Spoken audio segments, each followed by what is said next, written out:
నేను చంద్రబాబు నాయుడు గారిని ఒకటి అడుగుతా ఉన్నా. ఈ 45 రోజుల పాలనలో ఏకంగా 31 రాజకీయ హత్యలు జరిగాయి. 31 కూడా కాదు. ఇక్కడికి రాకముందు మా వాళ్ళు నాకు చెప్పిన సంఖ్య 36. 45 రోజుల్లో దాదాపుగా 36 రాజకీయ హత్యలు, 300కు పైగా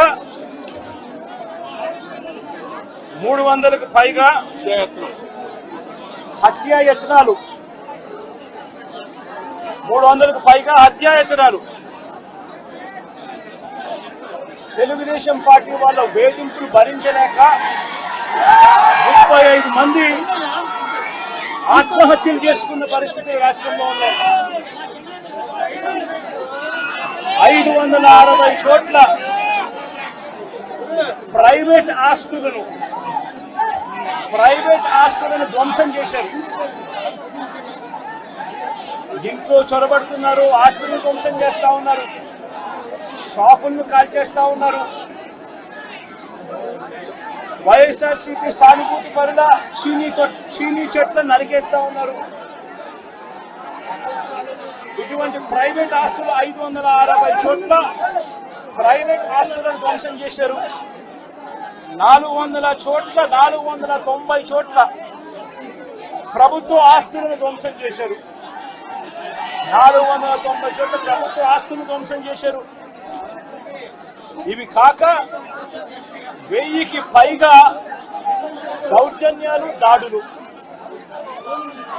1000కి పైగా దౌర్జన్యాలు, దాడులు.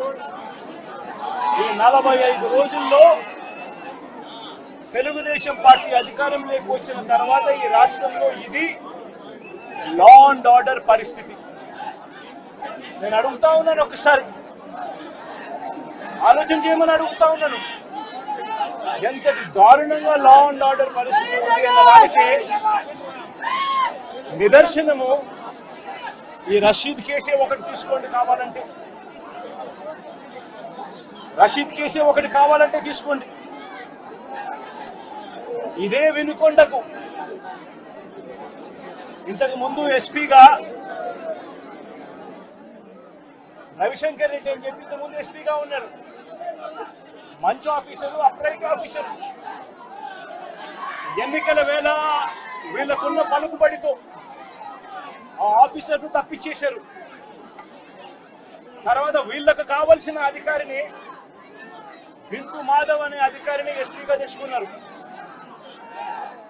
ఈ బిందు మాధవ్ అనే అధికారి ఎస్పీ ఎంత అన్యాయస్తుడనంటే, ఈ అన్యాయమైన ఎస్పీని సస్పెండ్ చేస్తూ ఎన్నికల కమిషనే స్వయంగా నిర్ణయం తీసుకుని ఈ బిందు మాధవ్ అనే అధికారిని సస్పెండ్ చేశారు.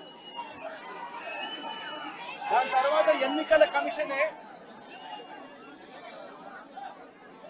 మల్లికా గర్గ్ అనే ఒక మంచి ఆఫీసర్ను పెట్టింది. ఆ ఆఫీసరు చంద్రబాబు నాయుడు గారు అధికారంలోకి వచ్చిన వెంటనే ఆ ఆఫీసర్ను కూడా పంపించేశాడు. ఆ ఆఫీసర్ చంద్రబాబు నాయుడు గారి మనుషులకు, తెలుగుదేశం పార్టీకి సహాయ సహకారాలు అందించను అని చెప్పి ఆ ఆఫీసరు వెళ్ళిపోయిన రోజు కొత్త ఎస్పీ శ్రీనివాసన్ అనే ఆయనను, వీళ్ళకు సంబంధించిన ఆయన శ్రీనివాసన్ ఆయన తెచ్చుకున్నారు. ఈ కొత్త ఎస్పీ వచ్చిన 2 రోజులకే, ఈ కొత్త ఎస్పీ వచ్చిన 2-3 రోజులకే హత్య జరిగింది. ఆ హత్య కూడా ఏమిటి? అత్యంత దారుణంగా నడి రోడ్డు మీద ప్రజలందరూ చూస్తూ ఉండగా అమాయకుడైన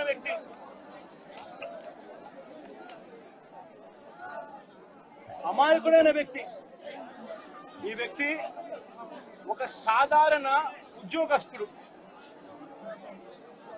వైన్ షాప్ లో తాను పనిచేసుకుంటూ, సూపర్వైజర్ గా తాను పనిచేసుకుంటూ వైన్ షాప్ లో తన జీవితం గడుపుతా ఉన్న ఒక సామాన్యమైన వ్యక్తి. ఇటువంటి వ్యక్తిని అతి కిరాతకంగా నడి రోడ్డు మీద అందరూ చూస్తూ ఉండగానే కిరాతకంగా కత్తి తీసుకొని అతి దారుణంగా నరకడము. నియోజకవర్గాలు మాత్రం ఎందుకు గెలిచినావు? కడప, రాజంపేట, తిరుపతి, అరకు 4 ఎంపీ సీట్లు మాత్రం ఎందుకు గెలవాల్సి వచ్చింది?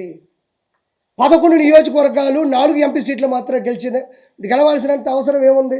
జనాలు ఆ రోజు కూడా చెప్పులతో కొట్టి చేత్కరించారు. ఈ రోజు నేనేమంటున్నా అంటే నా బాధ ఏమీ లేదు. ఫైనల్గా మీకు చెప్పేది ఒకటే, ఇతను రావణ కాష్టం సృష్టిద్దామని బీహార్ నుంచి కొన్ని వేల మంది జనాలు తీసుకొని వచ్చేస్తారు. 140 నుంచి 160 సీట్లన్నా వేమిరెడ్డి గారు గెలుస్తారన్నా, పవన్ కళ్యాణ్ గారు భారీ మెజారిటీతో గెలుస్తారన్నా, తిరుగులేని మెజారిటీ కూటమి గెలుస్తారని చెప్పిన జగన్మోహన్ రెడ్డి వెంకటేశ్వర స్వామి చేత కాలుతో తన్నించబడతాడని కూడా మీకు చెప్పిన. ఈరోజు కూడా చెప్తా ఉండా, అతను రావణ కాష్టం సృష్టించడానికి సిద్ధంగా ఉన్నాడు. అంటే మధ్యంతర ఎన్నికలు అంటే ఏమంత అవిశ్వాసం జరిగింది, ఏమంత అవిశ్వాస తీర్మానం ఉంది, ఏమంత ఒక వ్యక్తి, ఒక రషీద్ అనే కుర్రాడు, ఒక జలాన్ అనే కుర్రాడు, ఇద్దరు ముస్లిం మైనారిటీ సభ్యులు, ఇద్దరు కూడా ఆల్రెడీ వైఎస్ఆర్సీపీలో ఉన్నోళ్ళే. వాళ్ళు వైఎస్ఆర్సీపీలో ఉన్నారు, ఫోటోలు దిగుతున్నారు. వాళ్ళు ఒక 5-10 సంవత్సరాల నుంచి కూడా గొడవలు పెట్టుకొని పెట్రోల్ మీద వాళ్ళ బైక్ మీద ఇతను దాడి చేయడం, వాళ్ళ చెల్లిని ఇతను ఏదో అనడం, వాళ్ళ మీద కూడా ఎఫ్ఐఆర్లు కూడా ఆల్రెడీ బుక్ అయ్యి ఉండే స్థానికంగా కూడా వినుకొండలో. ఇవన్నీ ఉన్నప్పుడు జగన్మోహన్ రెడ్డి ఒకటి చేయాలి, రావాలి, అమ్మ మేము ప్రశ్నిస్తాం, మీకు న్యాయం చేస్తాం, మీరు చనిపోయిన దానికి మేము బాధపడుతున్నాం, డబ్బులు ఇప్పిస్తామని చెప్తాం. వచ్చి రాగానే ఇది చేసింది టీడీపీ వాళ్ళిద్దరూ వైఎస్ఆర్సీపీ అయ్యి ఉంటే, నీ కార్యకర్తలు అయ్యి ఉంటే, వాళ్ళకి పడకపోతే వాళ్ళు చచ్చిపోయినా కూడా ఒక మనిషిని విడదీసి టీడీపీలు వేస్తావా? అది ఎంతవరకు సమంజసం? అదేమన్నంటే ఫోటో దిగు, ఏవయా నేను కూడా ఒక బర్త్డే చేసుకుంటా, 10 మందిని పిలిస్తే 20 మంది వస్తారు, వాళ్ళు వచ్చి నాతో ఫోటో దిగి నోట్లో కేకు పెట్టినప్పుడు నోరు మూసుకొని ఉంటాను. నేనా నోరు తెరుస్తాను కదా? నోరు తెరిగినా అది సభా మర్యాద కదా? నోరు తెరిగినా వాళ్ళు ఏమన్నా చెప్పండి, ఏమన్నా ఎమ్మెల్సీయా, జడ్పీటీసీయా, ఎంపీటీసీయా, లేకపోతే వాళ్ళు ప్రధాన కార్యకర్తలా, లేకపోతే మీ చేత సభ్యత్వం తీసుకున్న వాళ్ళు వైఎస్ఆర్సీపీ టీడీపీ అని చెప్పడానికి, లేకపోతే ఇంతకుముందు ఎమ్మెల్యేలా, లేకపోతే ఒక స్పోక్ పర్సన్సా, లేకపోతే అంతర్జాతీయ ప్రధాన కార్యదర్శులా, వాళ్ళని వీళ్ళు టీడీపీ అని చెప్పడానికి వాళ్ళు చేసినటువంటి ప్రోత్సాహంగా ఉన్నటువంటి వాళ్ళకు ఉన్నటువంటి పదవి ఏంది? వాళ్ళు సామాన్యంగా ఎవరుంటే వాళ్ళ జోలికి వెళ్ళేవాళ్ళు. కాబట్టి ఆ విషయంలో కూడా వాళ్ళిద్దరు వైఎస్ఆర్సీపీ కార్యకర్తలు, వాళ్ళు కొట్టుకున్నారు, చనిపోయినారు. కానీ అందరం కూడా బాధపడాల్సిన విషయం ఏంటంటే, వాళ్ళు ఆ విధంగా కొట్టుకోవడం, చనిపోవడం, నడి రోడ్డు మీద కూడా జరగడం అనేది వాళ్ళ తల్లిదండ్రులు తీరని దుఃఖం. అది వాళ్ళు త్వరగా కోలుకోవాలని ప్రభుత్వం కూడా వాళ్ళకి మంచి చేయాలని మనస్ఫూర్తిగా కోరుకుంటాం తప్ప, అది వచ్చేసి టీడీపీ వీళ్ళు వచ్చేసి అంటే అతను పరామర్శించాలంటే ఎన్ని పరామర్శించకూడదు. ఒక చిన్న రుజువు ఇస్తాను. మనోడు ఏమన్నా అంటే మనం